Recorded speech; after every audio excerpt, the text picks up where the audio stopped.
Hello दोस्तों, मैं हूं राम जी का फैन और स्वागत है आपका मेरे यूट्यूब चैनल में। तो दोस्तों, जैसा आपने हमारी प्रीवियस वीडियो में देखा कि किस तरीके से विश्वामित्र जी अयोध्या पधारे थे और उन्होंने महाराज दशरथ से उनके पुत्र श्री राम को मांगा और ये सुनकर महाराज दशरथ विचलित हो गए, मगर वशिष्ठ जी के समझाने पर श्री राम को विश्वामित्र जी के साथ भेजने के लिए राजी हो गए थे। तो चलिए अब आगे पढ़ते हैं। और इससे पहले मेरी एक रिक्वेस्ट बनेगी दोस्तों, जो कि है चैनल को सब्सक्राइब और वीडियो को लाइक और शेयर करने की, तो प्लीज कर दो। भास्कराय विद्महे महद्युतिकराय धीमहि तन्नो आदित्यः प्रचोदयात्। ओम।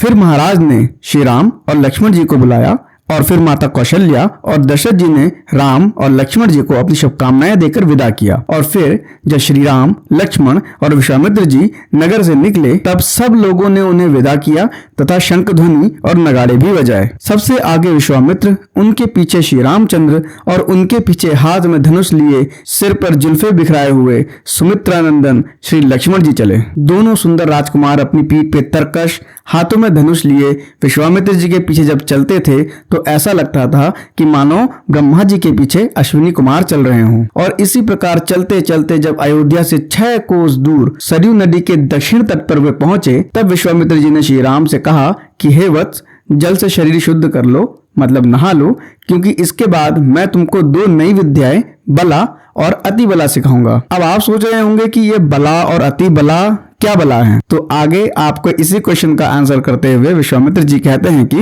इस विद्या के प्रभाव से ना तो कभी थकावट आएगी और ना ही बुखार आएगा और ना ही तुम्हारे रूप को कोई नुकसान ही होगा। सोते हुए भी अशुद्ध दशा में राक्षस तुम्हारा कुछ भी नहीं बिगाड़ पाएंगे। हे राम, इन विद्याओं को सीख लेने के बाद उत्तर देने में कोई भी तुम्हारी बराबरी नहीं कर सकेगा। और यह दोनों विद्या बला और अति बला ब्रह्मा जी की पुत्री है। कहने का मतलब है कि ब्रह्मा जी ने स्वयं इन विद्याओं को रचा है या बनाया है। यह सुनकर श्री रामचंद्र जी जल से आचमन कर पवित्र हुए और फिर विश्वामित्र जी ने उनको यह विद्या सिखाई। और विद्या सीख लेने के बाद दोनों भाइयों ने विश्वामित्र जी की सेवा की तथा सरयू नदी के किनारे ही रात बिताई। राजकुमार होने के बावजूद भी दोनों रात में सरयू के तट पर पत्ते बिछाकर सोए। अगली सुबह जब विश्वामित्र जी ने दोनों राजकुमारों को उठाया तो दोनों ने सबसे पहले अपना नित्य कर्म किया और फिर गायत्री मंत्र का जाप करने लगे।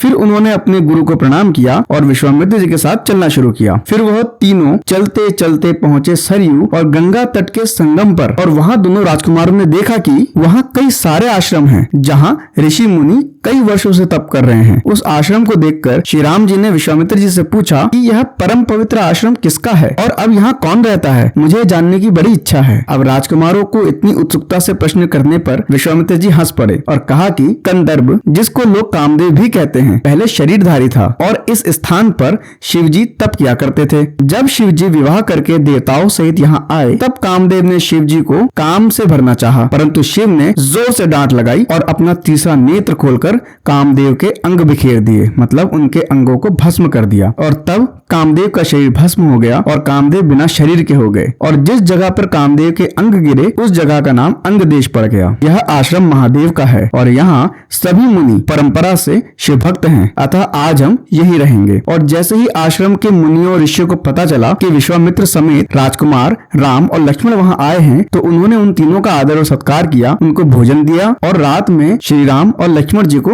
बहुत सारी कहानियां सुनाई। तो दोस्तों, आज के लिए बस इतना ही। ये था बालकांड का सर्ग 22 से 23। और अगर आपको मेरी एक्सप्लेनेशन अच्छी लगती है तो कमेंट में जरूर बताएं। आपको वीडियो भी अगर अच्छी लगती है तो उसको जरूर शेयर करें और प्लीज चैनल को सब्सक्राइब करना बिल्कुल ना भूलिए। ये आपके लिए तो फ्री है लेकिन इससे मुझे बहुत मोटिवेशन मिलता है और मैं इसी तरीके से रामायण को अंत तक पढ़ूंगा और इसी तरीके से आप और हम रामायण का लाभ उठा सकते हैं। ठीक है दोस्तों, मिलते हैं अगले चैप्टर में। तब तक के लिए जय श्री राम।